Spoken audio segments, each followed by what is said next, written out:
Hi everyone, and thank you again for watching Gaffer and Gear. Well, today's not a gear review. I'm sick of gear reviews. Let's do something different, so I'm going to do a mixed topic video. I'm going to start off with a hack that I've got for changing the CCT on domestic downlights. Then we'll quickly cover a mistake that I'm seeing a lot of beginners making with light stands, and then we'll get into some of my own personal light stand hacks. Then I'll show you the battery solution that I've come up with for extending the runtime on my MC Pros, and then finish off by having a quick look at a recently published ebook about lighting.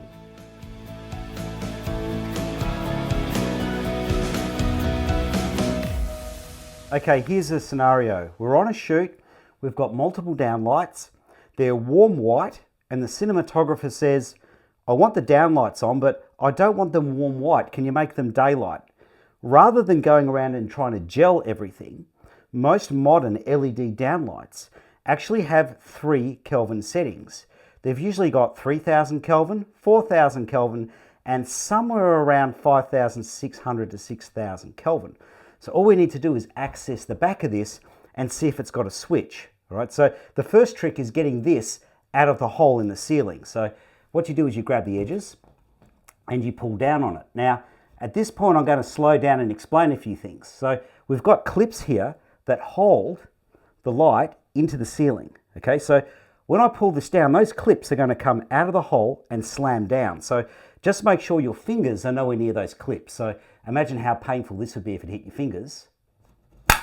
Okay, the other thing I'd suggest too is wear a mask and eye goggle protection, particularly if you're underneath it. All right, so let's have a look at this. So there you can see we've got warm white. All right, let's have a toggle through. Okay, we've got halfway in between, so that's about 4000 Kelvin. And we've got daylight. So you don't necessarily need to go around and gel the downlights if they're modern LEDs. Now let's say we've got a whole stack of LED downlights turned on, and this one's over the top of our actor and casting a nasty shadow, and the cinematographer wants it off. But we can't put cinefoil over the top of it because it's in shot, okay? We just want to turn this one unit off. Well, if we trace the power cable, there should be a power outlet. And that's if your house has been made in the last, say, 10 or so years.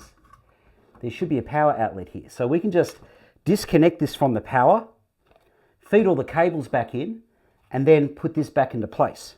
Okay, and we've got this one light turned off. Now, of course, the next thing is that a lot of people don't realize is that we've got a power outlet up here. So that could come in handy if you're rigging lights above the set and you need something that lasts longer than battery power. You've got AC up here. But the thing to note with this AC power outlet is it's running off the lighting circuit. So that's usually half of the amperage of your power circuits, of your power outlet circuits. So in Australia, that's typically 8 amps at 230 volts. So quite a bit of power there if you're running LED lights. And the next thing to know about is if you're in an older house like this one, so this house is about 15 years old, that predates earth leakage circuit breakers or residual current devices, safety switches, being mandatory on the power circuits that run the lights. Okay, so this circuit might not have a safety switch. That's something you should have a look at in the fuse box. Now, in terms of putting these back in, let's wire everything back up to normal. Just feed the cables back through and your outlet. Make sure you're putting the cables in a position where the spring clips won't hit them. Okay, that's pretty good. Then you just feed the clips up into the hole.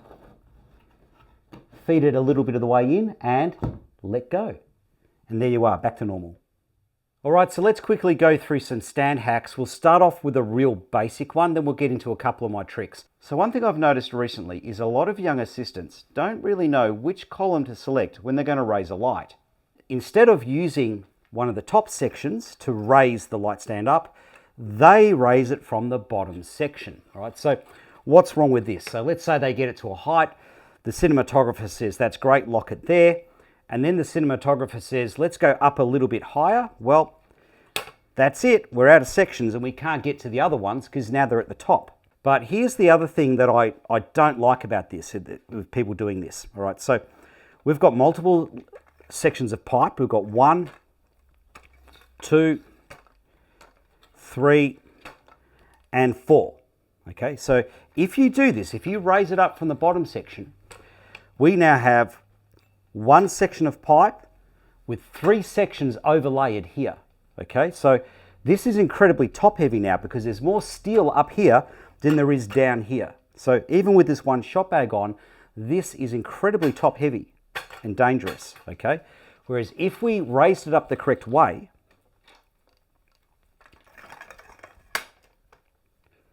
it's not as top heavy.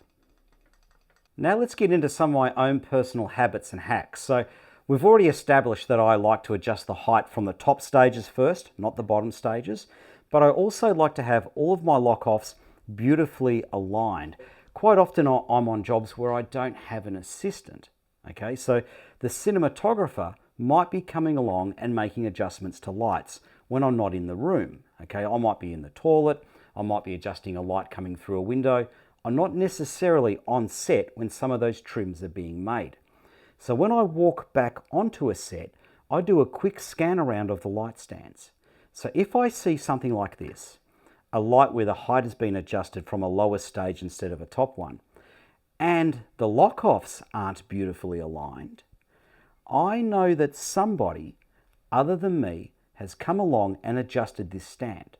So that's my visual cue that something's been changed. All right, so what I do is I then go up and do a quick safety inspection. So I just make sure that everything has been locked off properly and everything is nice and tight. Now here's another reason I like to be this fussy. If we have to break a lighting setup and then return to it, this really helps me out. Okay, so let's say for example, we're shooting a scene over here, we've got the light where we want it, and then we want to shoot quickly another scene over there, but return to this one afterwards. And the cinematographer has noticed that this light is in the perfect spot to do both. All right, all I have to do is adjust the height upwards and pan it around. Now this hack only works if you're adjusting your height up, and it only works if you're panning. If you're doing any other adjustments, this hack doesn't work. All right, so because I adjust my heights from the top columns first and not the bottom ones, I know that this top column is in the position it needs to be to return to this height.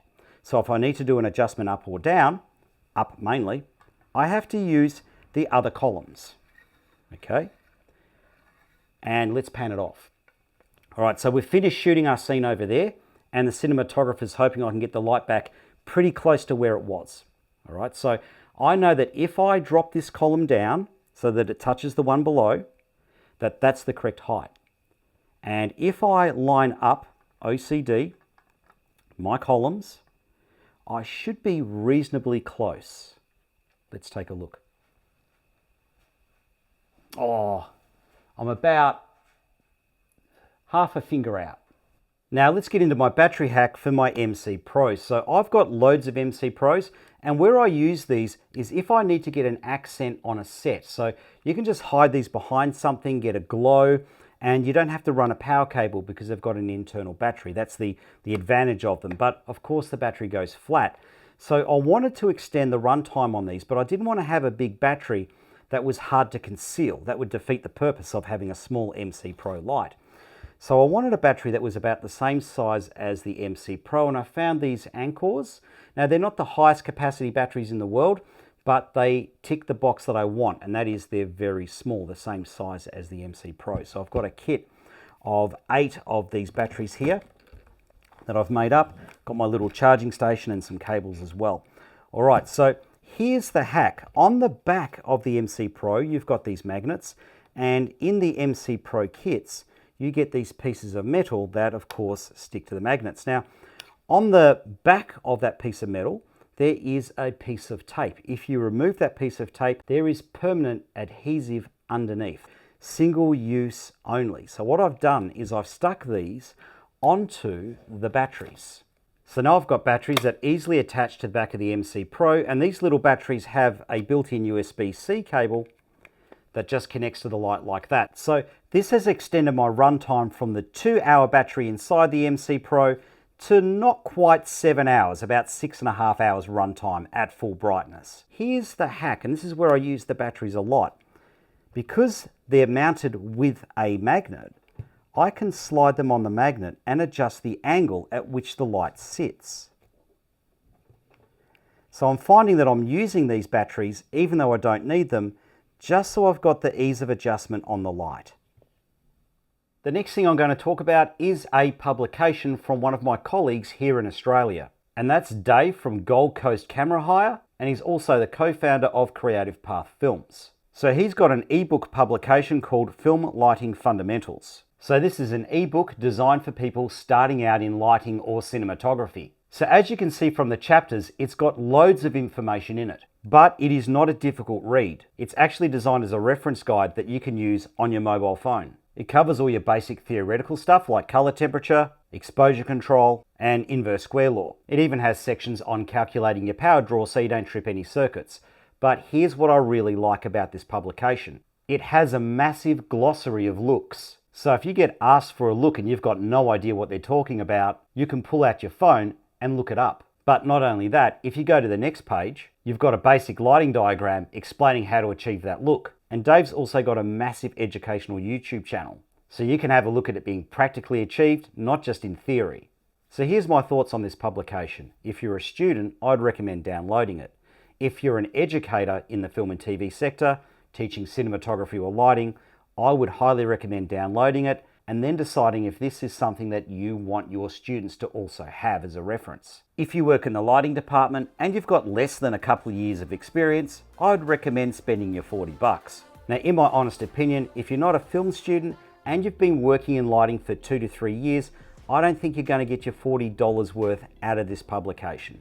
This publication really is for people starting their journey who want a bit more information. They've got some idea of what they're doing, but they just want that reference material. Now, I've got a link in the description below for you to have a look at the publication and make a purchase, but I'm not getting paid any money. Okay, I'm just putting that straight up front. All right, thank you very much for watching Gaffer and Gear. See you on the next episode.